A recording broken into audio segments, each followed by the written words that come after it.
Welcome, gather round the fireside and listen to a tale of Fionn McCool, Cuchulainn, Deirdre of the Sorrows, Gráinne Wail. From giants right down to fairies, of both the drooping and solitary, and those who are sometimes scary. Anything goes by the fireside. Yeah. Fireside, the Puka fireside, the Merrow fireside. Kings and queens fighting heroes, don't you run from the fun, there's no need to hide. Sit by the fireside.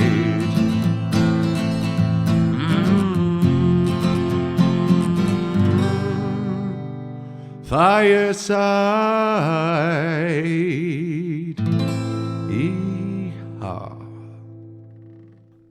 Hello, and welcome to Fireside, the Irish storytelling podcast.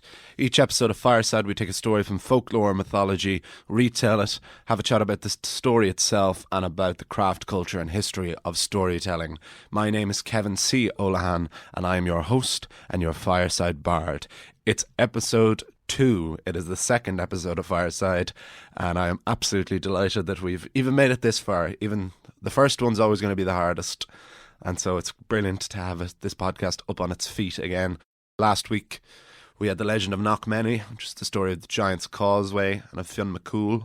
If you haven't listened to that episode, I recommend you go back and start, because we're hopefully going to build a nice groove, a nice flow. This should be a podcast that can be listened to out of order, but I also hope that there should be a nice build throughout it as well. But now we're going to get right back into it. We're going to dive straight, headfirst, into Irish mythology. Let's talk about the Tuatha Dé Danann.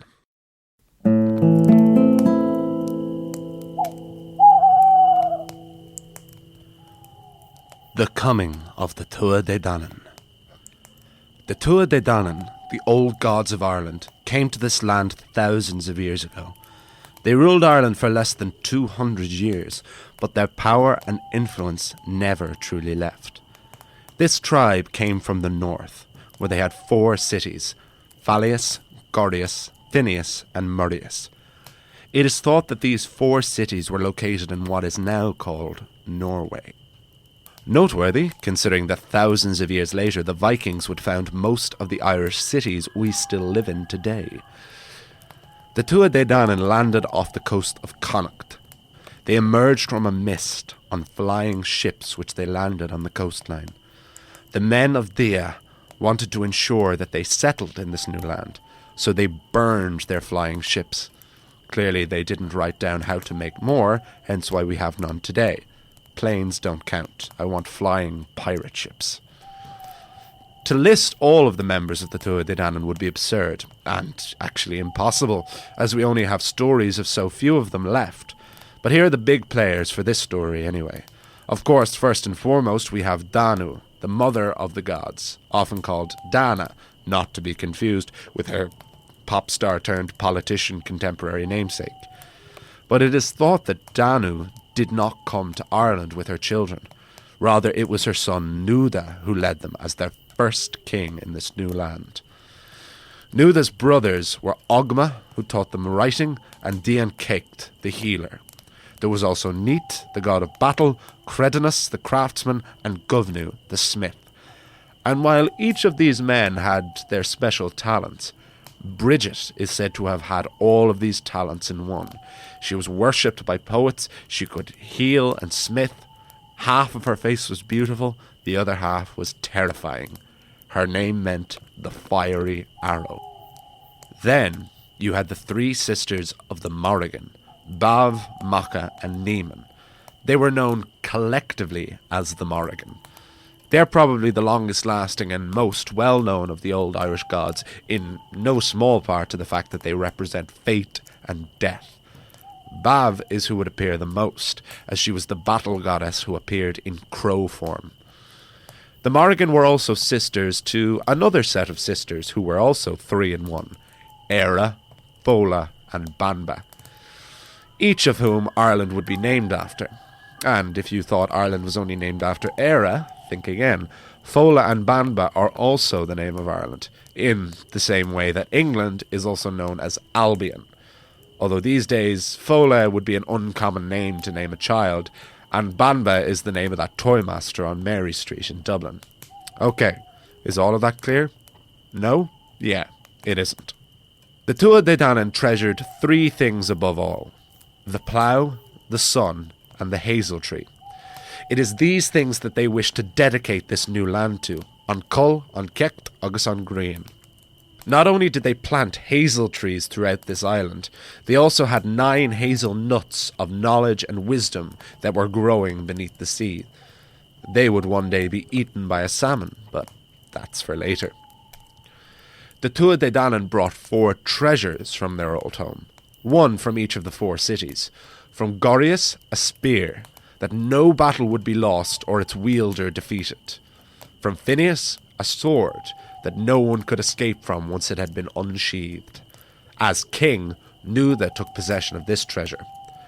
A cauldron was brought from Murius, that if someone ate food from, they would never leave unsatisfied.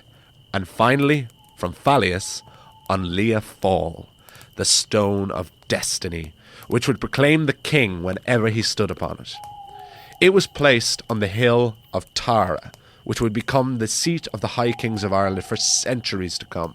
But, of course, before the Tuatha Dé Danann could take their place on the hill of Tara, they would have to overthrow the previous rulers.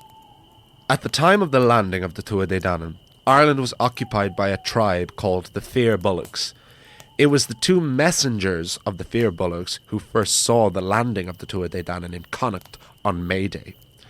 The messengers made the arduous journey back to Tara to inform Yuchad, king of the Firbolgs, of the invaders.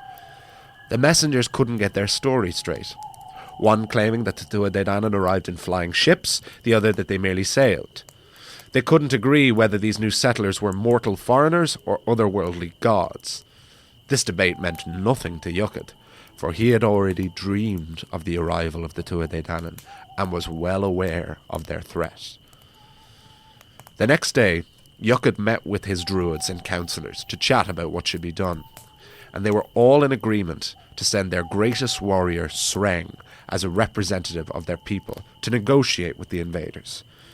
Sreng was armed with the greatest weaponry of the Firbolgs. As he approached Machrain, the landing point of the Tuatha Dé Danann, the gods saw him approach, and so sent their own representative, Brez, to meet him. Brez too was armed with the greatest weaponry of his people. Each of these 2 warriors were kitted out in the hopes of letting the other think that every other warrior was as formidable as they were. Unfortunately for the Firbolgs, Sreng was not a typical representative of his people, whereas Brez was. What neither party anticipated is how much each party would like the other. "I like your shield," Brez said to Sreng. "That is some spear," replied Sreng to Brez. Sreng was fit, nimble, and agile. He was impossible to hit, and his strikes were deadly. Brez was a very different fighter. He was formidable and powerful. He could be cut to pieces and still keep on coming. You'd collapse from exhaustion before he delivered the final blow. Despite being such different fighters, neither was naive. It is a common trait of mighty warriors that they recognize a good fighter. "What's supposed to be the end goal here?" said Brez. "I'm supposed to come here and find out what your intentions are with this land," replied Sreng. "My people have been drawn here, to this island. There's something about it. It's tiny yet fertile, and in an incredible location. I feel like no one would be able to or be bothered with attacking this island, allowing it to spread and infiltrate throughout the world." "Yeah, I think we were thinking along the same lines." "Look," said Brez, "my people don't want a war. We want to make this land our home and to create the greatest land possible, and we can hopefully do that together. We ask that your people remain in the east and we will remain in the west." "Seems like a fair plan to me," said Sreng. "Can't speak for Yuchad, but I'll relay the message." The 2 made a pact that day that regardless of what happened between the 2 tribes, Sreng and Brez would be pals. Sreng returned to Tara. "Well, boy," said Yuchad, "what news from the west?" "He's a really sound lad, to be honest, King," said Sreng. They're happy to leave us alone if we just stay in the east. Sure, we don't even use the west. Bollocks to that, replied Yuchad. If we give up half of this land, what's to stop them ever invading the rest? This is our country now. We must defend it. It'll have to be war, so. And so, war were declared. Both sides began to plan their defences. The Tuatha Dé Danann moved further west than Connacht to a better place to build a strong defence. They settled on the plain of Machnia because there was the mountain of Balgata right behind them. Here they built walls and ditches. But while the rest of the men of Dia were building these defences, the three sisters of the Morrigan had their own plan. Without telling the others, the Morrigan went to Tara, where the Firbolgs were making their plans, and made it rain fire and blood all over them. The Firbolgs were blinded, and it took their 3 head druids, Cesarn, Nyatuk, and Ignatuk, 3 full days to break the enchantment. It was a scumbag tactic on the part of the Morrigan. There will be a lot of that. Despite this setback, the Firbolgs gathered together 11 battalions and marched on Machnia, where the Tuatha Dé Danann had set up their war camp. Nuada was angry and embarrassed by the Morrigan's actions, so he sent his best poets, for some reason, to negotiate with Yuchad one final time by making the exact same offer to be content with ruling half the country. Yuchad asked the poets to ask his people instead of him, and to Yuchad's delight, all of the Firbolgs agreed with their king and rejected the proposal. So instead, the messengers asked the Firbolgs when they thought the fighting should begin. Yuchad answered, "In fairness, you've been here planning your encampment and we've just arrived. So I think it's only fair that you give us time to sharpen our spears and our swords, shine our armour and shields, and just get ourselves in order in general. And I think you guys should do the same." "Okay. How long do you think that will take?" "Let's say a quarter of a year."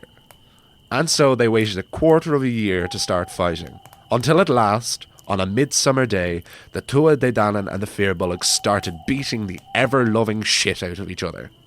On the first day, 3 times 9 soldiers of the Tuatha Dé Danann faced off against 3 times 9 soldiers of the Firbolgs, and every single one of the Firbolgs was defeated. Yuchad sent word to Nuada asking how often he thought they should fight. Nuada replied that they should fight every day, but always use the same number of warriors as each other. Yuchad begrudgingly accepted this offer, having no choice, even though he knew he was then at a disadvantage because they were outnumbered. They battled for the following 4 days.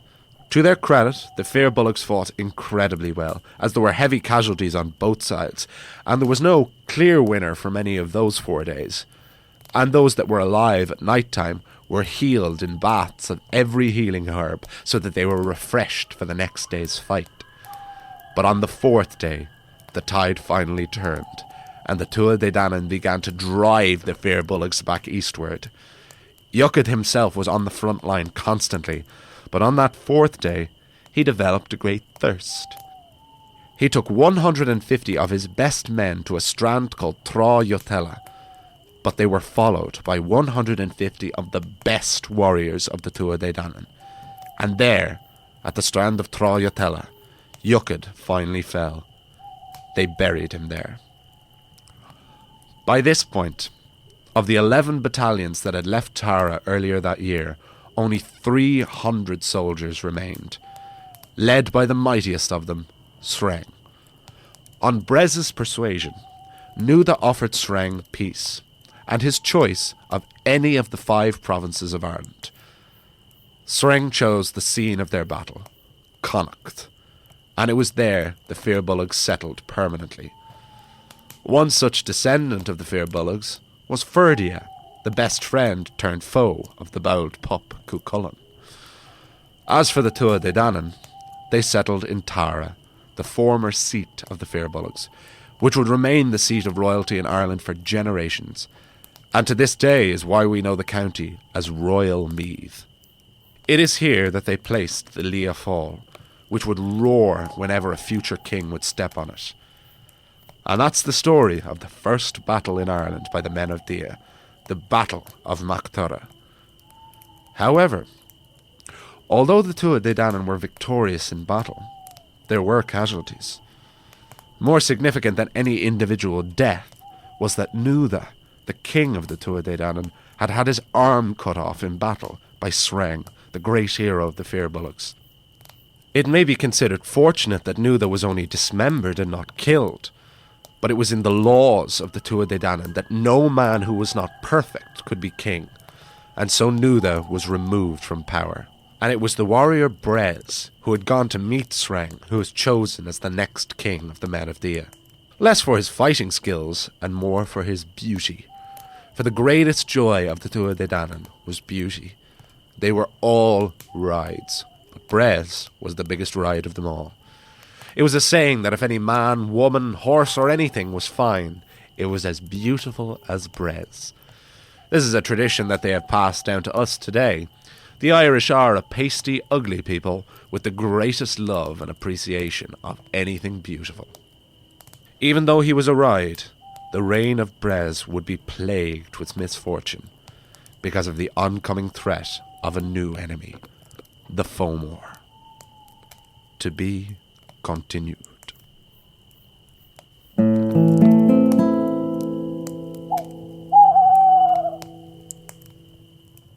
Well, and so there is the first part of Irish mythology, the coming of the Tuatha Dé Danann.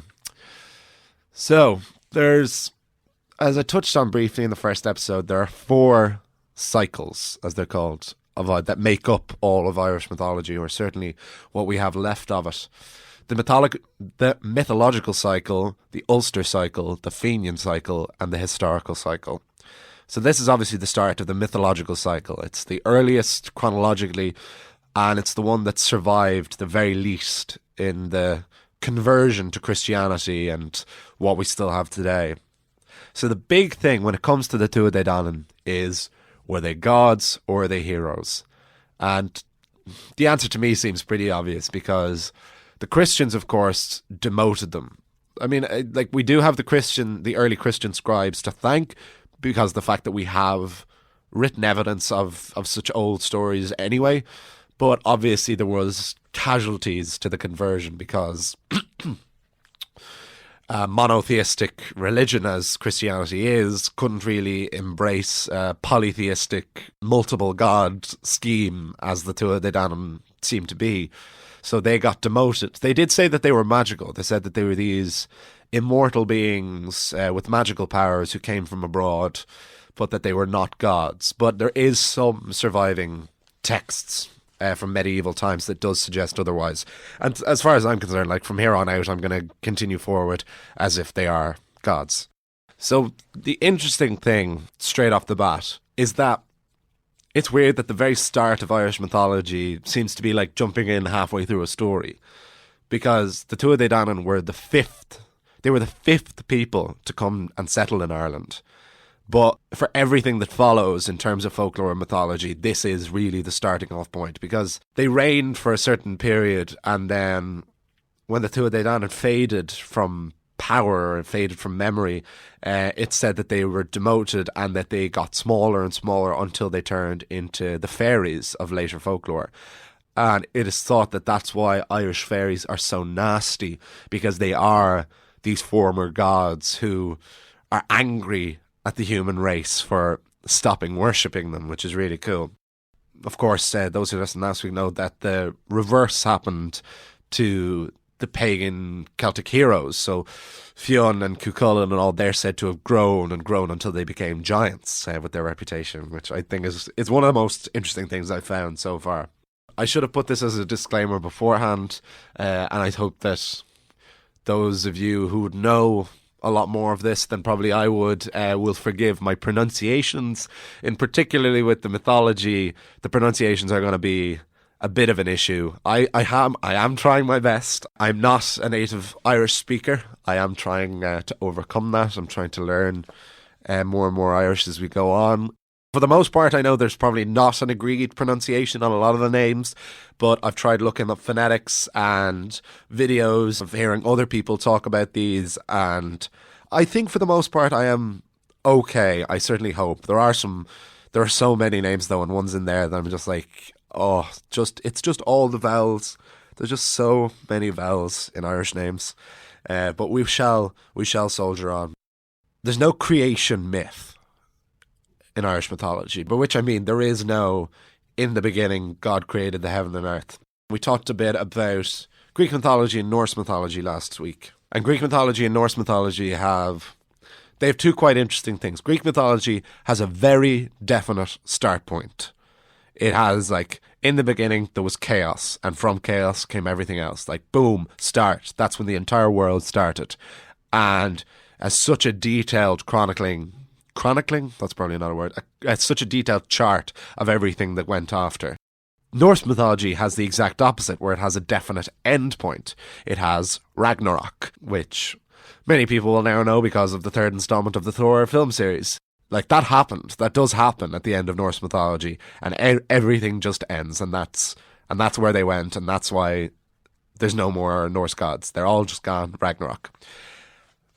Irish mythology has neither. It has neither of those things, which is kind of interesting in a way, like, because it almost bridges the gap between myth and science just a little bit. Just kind of that this theory that the earth always was, or that they didn't try and believe that something did create the earth. The earth did just come into existence, and then people came into existence, and then eventually some of these people were magical, which, like, is really interesting. Obviously sparks the mind in terms of imagination and everything.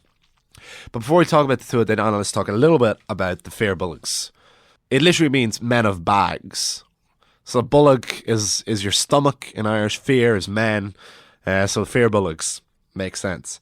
There's a couple of theories why they were called the men of bags. One theory seems to be that they travelled around an awful lot. So they did, in a previous form, the Firbolgs did inhabit Ireland.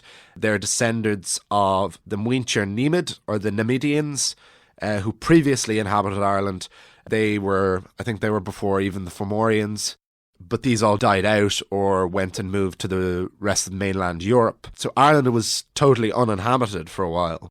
That's at which point the Firbolgs came back and the Fomorians peaceably left. So there's this weird kind of travelling back and forth, a bit like Polynesian history, like this idea of the wayfinders, that they just travelled island to island, these thousands of little islands all around the Pacific Ocean, and that was the thing, that they just travelled back and forth, and never permanently settling. So there obviously was somewhat of that in Europe as well, where, like, no one wanted to settle in one place permanently. I should also say that all of these are mythological when I'm comparing that to Polynesian history. The Firbolgs and Fomorians and all these all seem to be totally made up. They probably existed in some form, but just they weren't called these names. So the Tuatha Dé Danann, they came from the north. It's considered like Norway and stuff like that, other Scandinavian countries, which again, like I said, is interesting because the Vikings would become so associated with Ireland when they landed in 841, the 9th century. That's that one Viking number I do know. That's literally when they arrived in Dublin. So that's a real interesting comparison to me, that there is this weird association, indirect association between Irish mythology and Norse mythology. Some say that the Tuatha Dé Danann came in through a mist, and some say they came from a land. So they might have come from a nether region or a very specific place north of Ireland somewhere. And there was these 4 cities, Gorius, Morius, Fallius, and I forget the name of the 4th one. I had it down there as well. And from each they brought these 4 treasures. I think it's really cool that they had that the things that they valued the plough, the sun, and the hazel tree, because especially since they landed in the west and there's just so much hazel everywhere, and just in general people just seem to be obsessed with hazel in Ireland since. The hazel nut is what the Salmon of Knowledge would eat, that would then be eaten by Fionn McCool and make him a real smart boy. And what's interesting more about the Tuatha Dé Danann is that while they're immortal, they're not invincible. They live for hundreds of years and they pop up again. Like I said, they fall from power, but they stick around. In particularly, the Morrigan sticks around. And we'll kind of talk, not next week, the week after, we'll get on to Lugh. And Lugh is one of my favourite characters in all of Irish myth. You'll very soon see why. He was the cool guy. And he is considered a father to Cuchulainn. Cuchulainn is supposed to be a descendant of Lugh, and Cuchulainn has Lugh's sword, Fragorach, the Answerer. So things really kick off with Lugh, which we'll get to in a couple of weeks now when we return. But one thing I did want to talk about this episode is a woman named Lady Gregory. So Augusta, the Lady Gregory. She was kind of my window. She has been the window into Irish myth for over 100 years now. It certainly was my first intro into it. Because when I was starting to research this podcast, and I was looking for a one-stop shop, basically. I wanted a big compendium. I just wanted all of it in one thing. And I found it in 2 books, and companion books that I talked about before, of Fairy Tales of Ireland by W.B. Yeats, and then The Complete Irish Mythology by Lady Gregory. And they're 2 companion books, and so each writes the foreword for the other. And Lady Gregory was just a huge part of the Gaelic revival and did huge things for folklore in Ireland. Yeats is obviously one of the greatest and most famous poets in the world. And he was hugely into the folklore himself, but he was all through Lady Gregory. He never would have really got into folklore in the same way was he not introduced to Lady Gregory. So I wanted to talk a little bit about her today. So she was born in Galway in 1852. She was very much born into the upper class, which, especially at that time, traditionally associated with British ruling. But Augusta very quickly rejected that and leaned heavily more towards Irish. She had a nanny named Mary Sheridan when she was young, who introduced her to the Irish language and to folklore and everything. And that was where it began to foster in her love of it.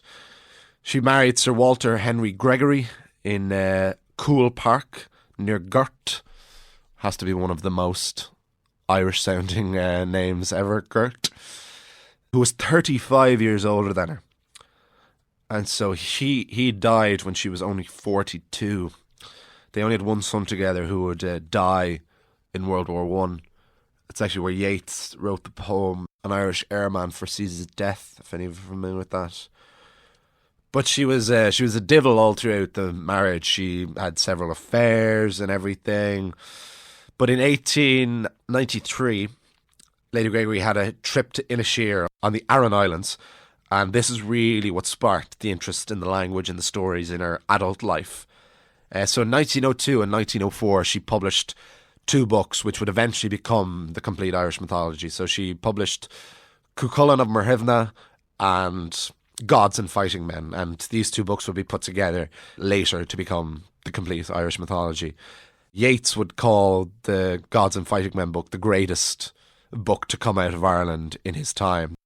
So Lady Gregory died. She died at the age of 80, and her house in Cool Park outside Gurt, that was destroyed in the early 40s. But there is this house that she had. This was famous for loads of parties and everything, and where all these meetings, the Gaelic revival and all were happened. But there is still a tree on the grounds in Cool Park that has the initials of Singh, Yeats, Jack Yeats, Yeats' brother, great artist, Sean O'Casey, George Bernard Shaw, a good few others. Like this you can still find this. In fact, Shaw said of her that she was the greatest living Irish woman. So she was remarkably influential in her time. And Thomas Kinsella, this is later now. This is going to, I think it's late 60s, early 70s. I could be wrong. I think it's early 70s. But Thomas Kinsella, he's the name that's known because he's who adapted the Táin, and this kind of the Ulster cycle and the story of Cuchulainn in the version that we know today. The most famous version of the Cuchulainn myth is that recent, and that's the first version that was returned to its former glory. But before that, Lady Gregory's version of the Cuchulainn myth was gospel, basically. And it was very much like Kinsella had said of it, that it was very much his biggest influence and everything when he was adapting it. It is problematic because, I suppose understandably, Lady Gregory wanted to create a national myth, which Cuchulainn very much is. It is if you could say that Ireland had one myth at all, it would probably be the myth of Cuchulainn and the battle for the Bull of Cooley and Queen Maeve. But because she wanted to make it a national myth, she made it quite clean and quite tame, which becomes problematic for a few different reasons. Because it is absolute blood, guts, and sheer filth. And that is what is so, so incredible about the Táin, and that Kinsella was able to return it to this glory. Lady Gregory understandably wanted to create a version that we could tell to children, which is noble enough, but it's great that it exists in its proper form now. We still teach it to children, obviously, and we spare it. It's able to be spared of its gruesome details, although as far as I'm concerned, the only version that it should be enjoyed in is the horrendous and gruesome version. To summarise, basically, the reason probably that Lady Gregory is not more remembered publicly in terms of like why she's not on the literary tea towel, as it's called, with all the other boys, I suppose is because her actual works themselves, that they've survived less. But she was so massively influential on nearly every single writer and playwright and poet of the early years of the 20th century, just as Irish writing was starting to explode and just before Joyce was really getting going. Joyce can be considered the anti-Yeats and the anti-Lady Gregory. Joyce was not a fan of the Gaelic revival at all. As far as he was concerned, there was no pride to be taken in being Irish. Ireland was just the place where he happened to be born. And why he wrote so much about it, particularly obviously about Dublin, is because it was the city he was born in. So it was the city that he would have the most chance of portraying authentically. Ulysses is such a detailed description of Dublin that Joyce himself said, if the city of Dublin was destroyed tomorrow, you could rebuild it from the pages of my book. I'm trying to be relatively clean on this, but Joyce was a very arrogant man and built himself up. He was very much a Kanye West of his day, in terms of he really built up the cult of himself. But also, like Kanye, he delivered on everything that he said. I'm not for a second comparing Kanye West's creative output to that of Joyce, but just it wasn't very much. He definitely bigged himself up so much, but then did deliver some of the greatest prose that has ever been written and probably ever will be written. I definitely get Joyce's point.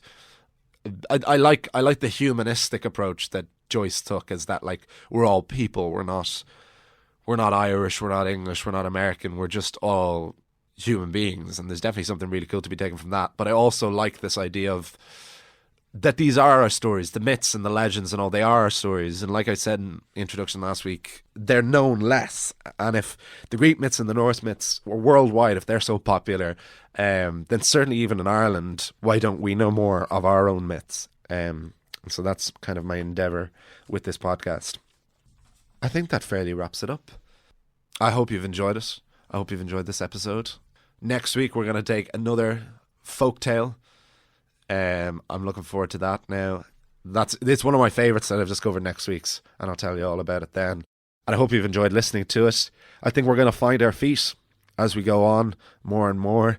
It should hopefully become clearer, and once we figure out what works and what doesn't work, and I value, of course, your feedback, the listener. I want us to have a socialist model and for us to shape this podcast together to make it as fun and entertaining as it possibly can be. If you want to contact me, you can contact me on Twitter at Olahansolo, all one word, OLOHANSOLO, or on Instagram at Olahansolo as well. I'll wrap it up there. So thanks very much for listening. I'll talk to you next week on Fireside. This podcast is part of the Head Stuff Podcast Network.